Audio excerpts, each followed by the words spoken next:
Hello everyone, this is Dr. Cui. In this topic, I'm going to talk about how to manage your stress during the match and the examination.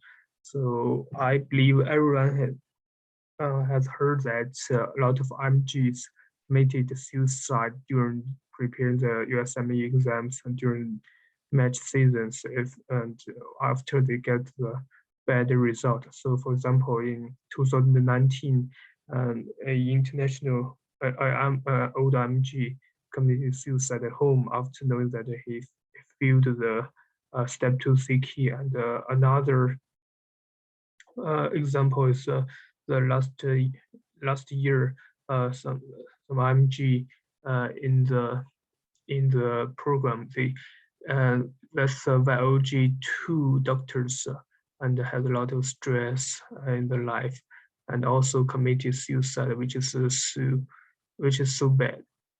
So actually, those are bad news for every IMG, I would say. But so in this topic, I'm going to talk about how to manage your stress. Probably I can give you a clue uh, how to take care of yourself or ourselves actually.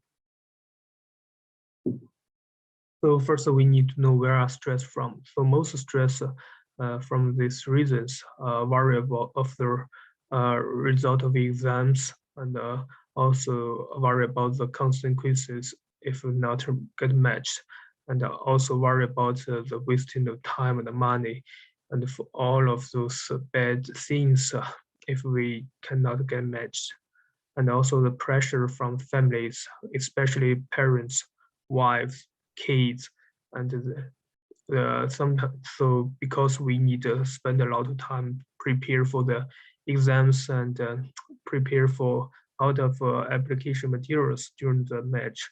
So we don't have enough time to take care of them and talk to them, communicate with them. So they so which is very bad actually.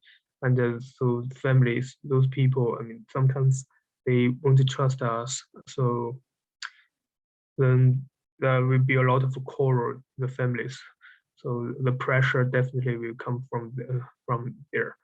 And also some people will worry about if they're too old and if they have few chances to get matched. So they always worry about that during the match. And also financial burden is definitely another reason to get stressed. And also there are other reasons get stressed. And if even if you get matched, and some pressure from the program directors and your colleagues also come or even come from the patient, and also worry about your ability if you can handle those works. So I would say that here are the resolutions I would suggest you to consider about it.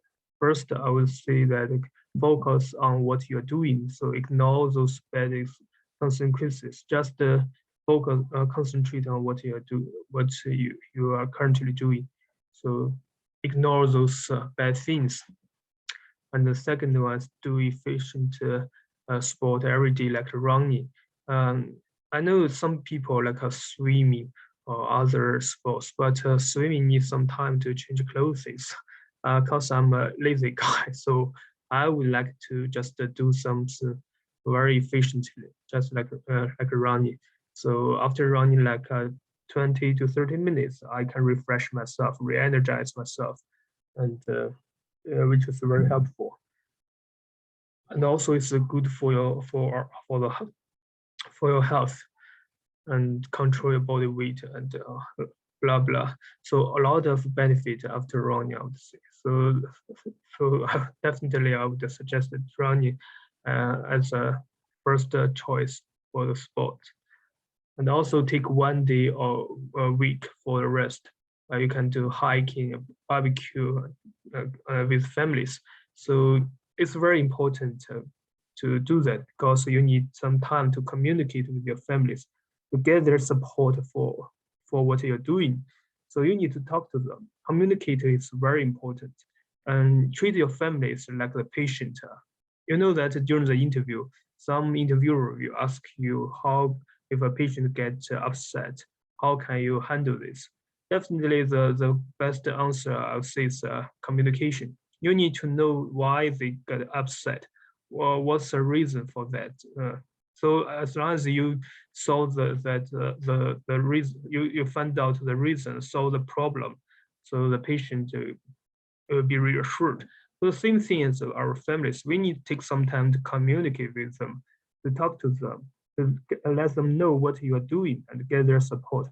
And then everyone will be happy, and you will also working or starting in a happy environment, which increase your which will increase your chance to get more support from other family members, I would say. And always have a backup plan. Well, so although I mentioned that focus on what you're doing for as a first resolution, but still you need to have a backup plan to say that. I mean, for in the long run. The first recommendation I tell you is just for the short time, studying or doing some research or whatever you're doing. But the fifth suggestion is for the long-term run. It's you definitely need to think as an adult. You definitely need to think about what if you cannot get matched. So some people would go back to their home country, become doctor, which is a very good option. So no matter in the U.S. or in the other countries, mm, uh, so as long as we can realize our goals to become doctor, that's fine.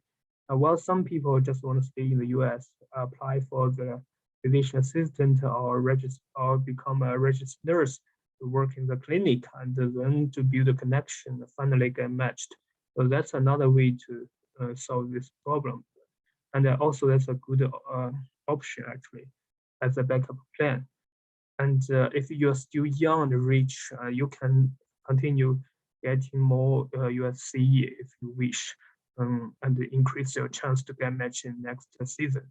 So yeah, so all in all, I would say that always try to have a backup plan.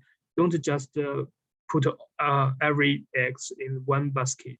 And so be thinking like an adult. So don't be childish. Uh, yeah, this I would say that match is just a game. So we need to increase our we cannot just uh, gambling gambling. So always have a backup plan. So if you get matched, I would say that congratulations. But always bear in mind you have another path to get started pretty soon. If you are not matched, that's not the end. So I would say that match is just an episode of life, as I mentioned. It's just a game. Try to start the next game or episode as soon as possible, because life is full of beautiful things. So good luck.